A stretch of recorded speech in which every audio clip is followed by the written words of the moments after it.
G'day, welcome to this poster presentation on why surfboards fail under extreme condition. My name is Mark Ponhuis and I'm from the Surflex Lab at the University of Wollongong. Failure of surfboards is something that you can see on the left hand side, where you can see this crack in the surfboard.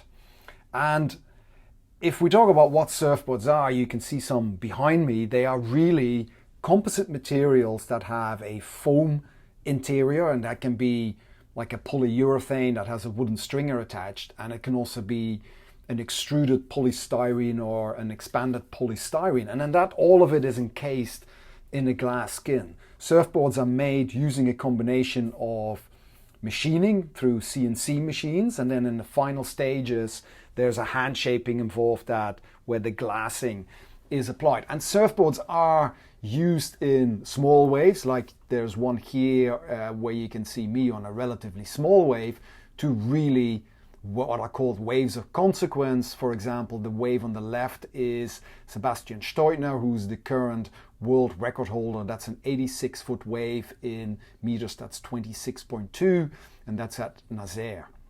And surfboards fail for many reasons, usually due to impact. The surfer can hit it, you can hit the rocks, you can hit the bottom. The wave obviously has, when the lip of a wave, if that applies a certain impact or puts the board under stress or strain, then that wave surfboard interaction can lead to failure in the board, in breaking of the surfboard. So we found that when we do testing in the lab, that we can get the fiberglass skin to collapse at about 500 kilograms. You can see it in the graph here. The load builds up and then it collapses.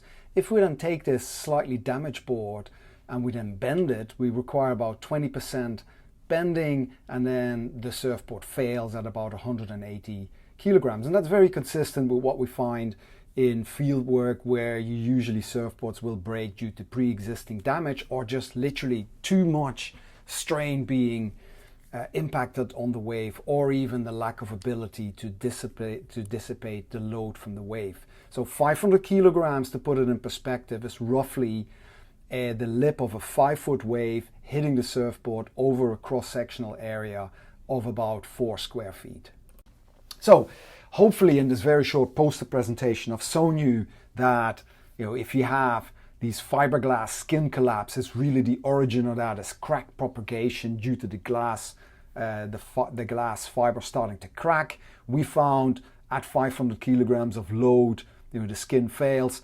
Surfboards in general will experience much larger loads beyond 500 kilograms. A 5-foot wave falling over this 4 feet square area is about 500 kilograms. If you go to 10, 20-foot waves, then you start getting into 2,000, 3,000 and even more. We're planning to submit a paper on this. And finally, I'd like to thank Jimi Hendrix for his music and Andy Irons for his surfing, and you for watching. Thank you.